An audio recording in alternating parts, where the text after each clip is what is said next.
Many of the consumerist behaviors we've developed as a society are being driven by the people who are marketing to us all the time. They teach us to be dissatisfied with what we have and even to be dissatisfied with who we are. There's a constant stream of messaging coming toward us, telling us that we don't have enough, that we don't do enough, that we are not enough. Today on the Midlife Revolution, we're going to talk about how to have enough, how to do enough, how to be enough.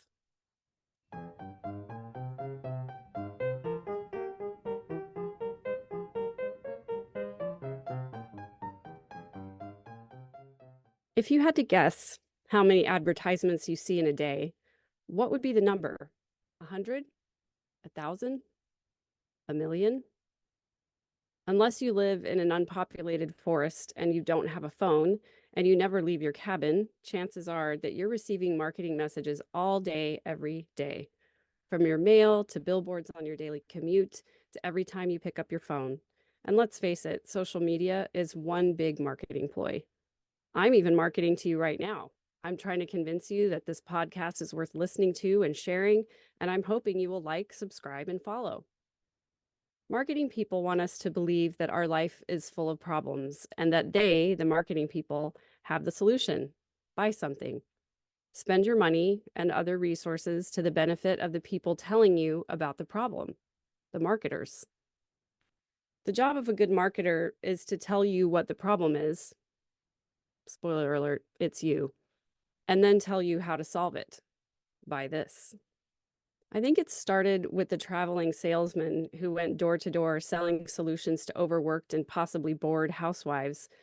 It accelerated to the home shopping network and culminated in the internet and social media was the cherry on top.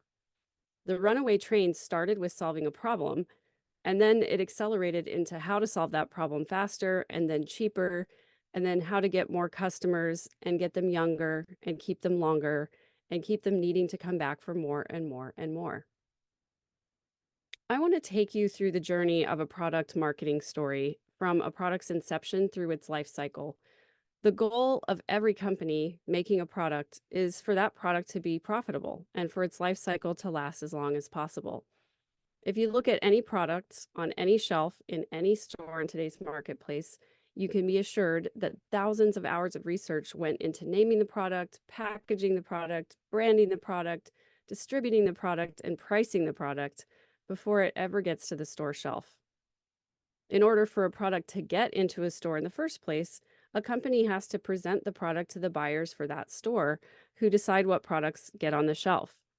Imagine a board meeting at the headquarters of Costco or Target or Walgreens. Companies have to convince other companies that their business relationship will be mutually beneficial. Once a product finally does reach the shelf, thousands more hours are put into analyzing how well the product sells and under what conditions.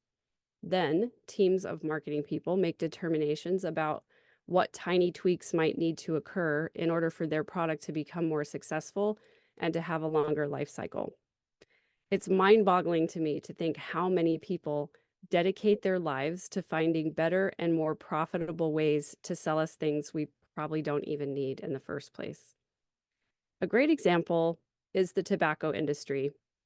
Way back at the beginning of the formation of our country, tobacco farmers and growers just provided the dried leaves in a small tin box. Someone else made the rolling papers and the customer did the work. Then they started making pre-rolled cigarettes. Then tobacco realized that some people found the smoke to be too much, so they started offering filters. Then they realized some women didn't find smoking to be ladylike, so they offered slims. They tried to solve the problem of distaste for the strong flavor by offering menthol cigarettes, and then they started purposely marketing to kids so people would start smoking younger.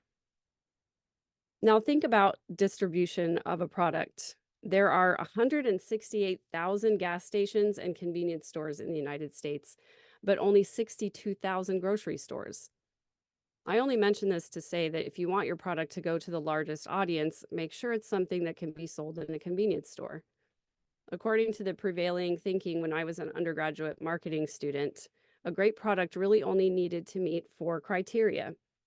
It needed to be a useful and valuable proposition. It needs to be simple to use and explain. It needs to be able to be distributed on a large scale, and it needs to generate a habit for the user. Cigarettes obviously met all of those criteria. But what they didn't teach any of us in marketing class, though, were the ethics behind product creation. Companies are so focused on making money that they usually don't stop to think whether or not they should. For big tobacco, it's even worse than that, because when they were presented with hard evidence that their product was literally killing people, they didn't stop producing cigarettes or try to make them safer or less addictive or restrict who they sold to voluntarily. In fact, they had to be forced to even place warning labels on each pack. It's easy to pick on cigarettes because they're largely considered to be the most harmful product ever made. But is that really true? I can think of 3 others that have done as much harm, if not more. High fructose corn syrup is one of those. High fructose corn syrup was developed by food scientists to make sugar delivery faster and easier. It can be found in a huge majority of the food that we consume. Even if you never eat any sweets, you're probably consuming high fructose corn syrup on a regular basis. According to a study in the American Journal of Clinical Nutrition, the average daily consumption of high fructose corn syrup for children under the age of 2 is 132 calories a day. For a 2-year-old of average weight, that can be as much as 50% of the calories they consume. For the top adult consumers, the average calories per day that come from high fructose corn syrup are 316. If you're on a 2,000 calorie diet, that's just over 15% of your daily intake. The scary part is you may not even know you're consuming it if you're not reading every single label. High fructose corn syrup is in soda and sweets, sure. But did you also know that it's in things like bread and milk, and even in foods we think of as healthy, like yogurt and lunch meat? If people are unaware and they think they're eating healthy, there may be a reason for that extra 15% of body weight. Another product example is rapeseed oil, which is widely available here in the United States. It's banned in Europe, however, over concerns about erucic acid. I'm just going to call it EA, but erucic acid is required by the FDA to be less than 2% of rapeseed oil, which was rebranded as canola oil in the 70s, presumably because the name was less distasteful.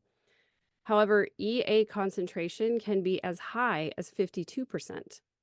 Erucic acid can cause heart problems and digestive difficulties, but its effects are controversial. Because it's low in saturated fat and high in unsaturated fat, which is usually presented to us as the good kind, the kind found in things like avocados. Even today, the first several articles that come up in a search for rapeseed oil are overwhelmingly positive, despite scientific evidence to the contrary. The real danger is that when rapeseed oil is hydrogenated, and again, the reason for hydrogenation is to solve the commercial drive to do everything faster, easier, and cheaper. Hydrogenated rapeseed oil makes things more spreadable. Unfortunately, again, you may not even know how much of this oil you're consuming because it's been added not only to things you would expect, like margarine and peanut butter, but things you would never expect, like medication, toothpaste, and cosmetics. As bad as the last 2 mentions are, there's one product that I think is far worse, and it's a product that's used to treat the crops of the corn and the seeds that make the previous 2 products. It's called glyphosate. Glyphosate is the main ingredient in the weed killer branded as Roundup. And according to the California Ecology Center, the surfactant ingredient in Roundup is more acutely toxic than glyphosate itself, and the combination of the 2 is yet more toxic. Glyphosate is suspected of causing genetic damage, which could be the reason why our overall health in the United States has declined steadily since Roundup started being used in the 1970s. Glyphosate is also acutely toxic to fish and birds and can kill beneficial insects and soil organisms that maintain ecological balance. Dr. Zach Bush talks about how we in the United States have seen an explosion of chronic disease over the last 25 years. He notes that there are many factors contributing to the decline of our health, like spending too much time indoors and becoming totally disconnected from nature. But the major leader to the decline in the nutrients in our food can be directly tied to glyphosate. He says, quote, "We spray more than 4.5 billion pounds of glyphosate into the soils, plants, and water systems of our planet. And there are now dozens of genetically modified plant species around the world which have allowed chemical companies to develop a seemingly infinite market for their weed killers. And after Roundup Ready crops were introduced in the mid to late 1990s, this water-soluble toxin would subsequently work its way into the water within the grains, fruits, and vegetables, as well as infiltrating the groundwater, slowly making its way into rivers, oceans, our air, and ultimately our rainfall. Not surprisingly, the diseases in our domesticated animals, from pets to livestock, have followed a similar trajectory." That's Dr. Zach Bush. And lest you think that glyphosate isn't working its way into the food you eat, earlier this year, it was reported by Matt Rosa that an environmental working group study tested 21 oat-based cereal and snack products for glyphosate and found that 17 of them contained glyphosate at levels considered unsafe for children, including multiple brands of Cheerios. Now, what does this have to do with being satisfied or the opening of this episode where we started talking about marketing? Well, it's an interesting contemplation as you look around your house at the things you've collected and ask yourself, why do I have so much stuff? Where did it come from? And why did I decide to buy it? Why do I wear the clothes I wear? How did I decide what my skincare routine would be? Why does my life look this way? So many of us are walking around being marketed to, and we don't even realize it. We're buying things we don't need to make our lives look the same as other people's lives without stopping to think about whether it's the life we want or not. Think about how many storage companies exist in the area where you live. I've seen new storage units pop up all over the place recently, and it's kind of like they advertise about having a second closet or a second garage or a place to store your stuff. But the question is, why do we have so much stuff that doesn't fit in our houses anyway? What's in your life that you don't need? All of the things in our lives take up space and resources. What would it be like if we took back some of that time and energy by getting rid of some things? Over the last year, I've been transforming the way that I think and feel about my body. This journey will definitely be part of the podcast, but I'm trying to take you through my own revolution in a particular order, so we will get to all of that later. But I mention this because a few months ago, I made the decision that I was ready to tackle my clothing situation. I knew that I was holding on to way too many things that I didn't need, including clothes that didn't fit, but that I hoped would fit again one day. In my journey to love my body exactly as it is, I decided that holding on to clothes that didn't fit was not a very loving thing to do. I was unconsciously saying to myself, you're okay the way you are, but when you're smaller, you'll have more things to wear. I asked myself, what would it be like to love your body at the size it is now and stop holding on to things that don't serve this body right now? Wouldn't it be more loving to let go of those things that fit a body that doesn't exist anymore? So one Saturday morning, I told my partner Samuel that I was ready to clean out my closet. This must have been really exciting for him because he immediately told me to sit on the couch and get comfortable. I have something I want to read you, he said. He then picked up a book I had seen sitting on his table for many months. It was Marie Kondo's The Life-Changing Magic of Tidying Up.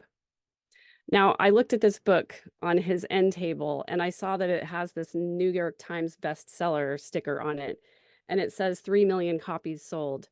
And I contemplated buying this book at one point, but it kind of makes me chuckle a little bit because I wonder how many of those 3 million copies are sitting on a shelf somewhere, having never been opened, never been read, never utilized the tips on the inside of this book.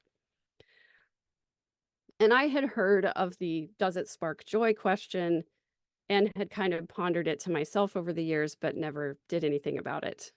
So maybe that little book on the end table was speaking to me each time I looked at it, and I finally decided to listen.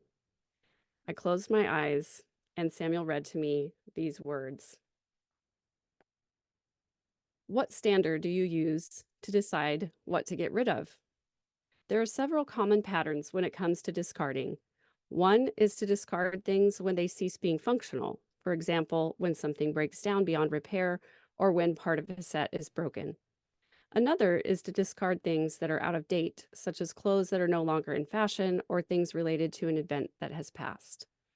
It's easy to get rid of things when there's an obvious reason for doing so. It's much more difficult when there's no compelling reason. Various experts have proposed yardsticks for discarding things people find hard to part with. These include such rules as discard anything you haven't used for a year, and if you can't decide, pack those items away in a box and look at them again 6 months later. This part is bolded.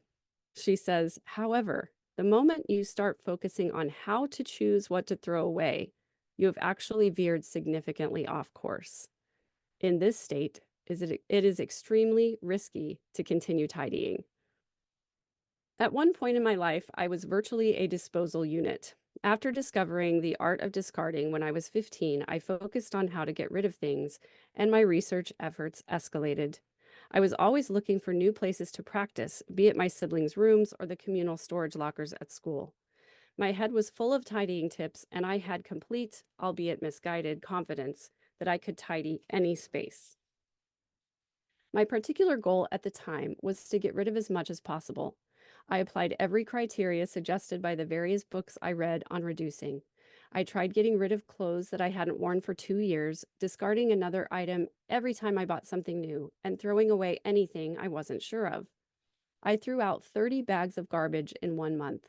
But no matter how much I discarded, not a single room in my house felt any tidier.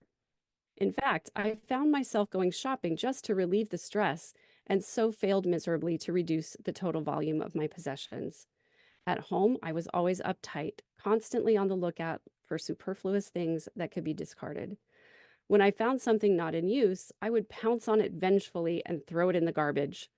Not surprisingly, I became increasingly irritable and tense and found it impossible to relax even in my own home. One day after school, I opened the door to my room to begin cleaning as usual. At the sight of that untidy space, I finally lost it.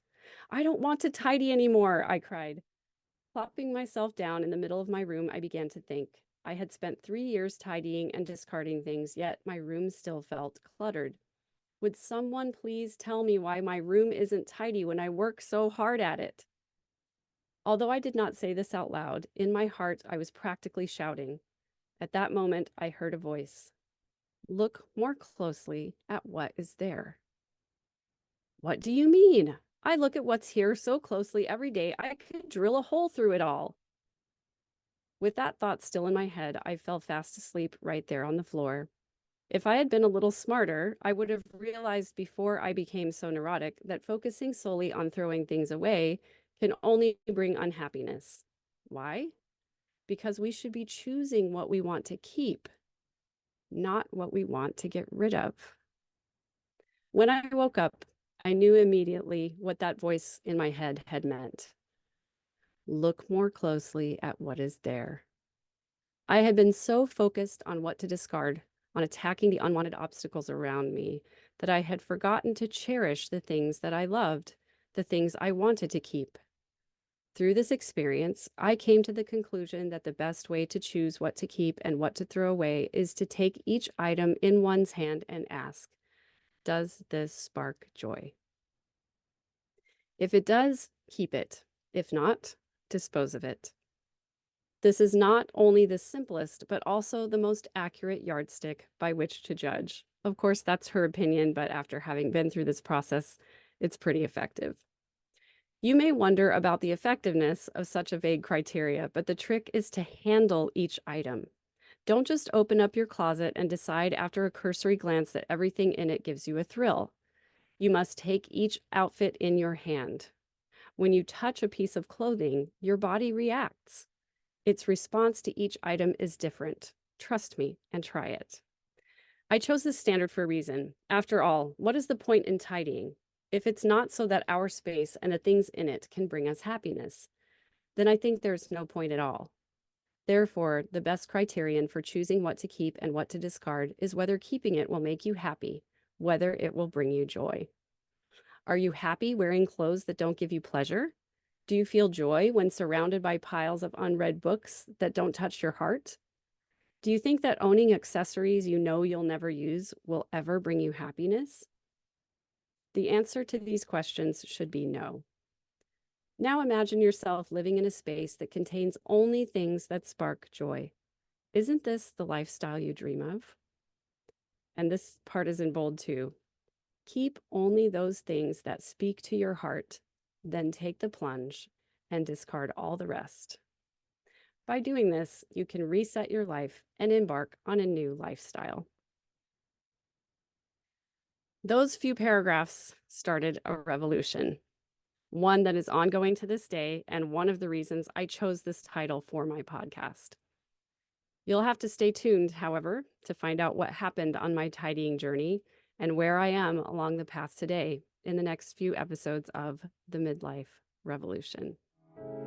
If you're feeling overwhelmed or stuck in the same old patterns, you don't have to go through it alone. When you join the community, you'll receive valuable insights, unlimited access to get your questions answered, and a monthly live community forum. Visit third-verse.com/community to learn more.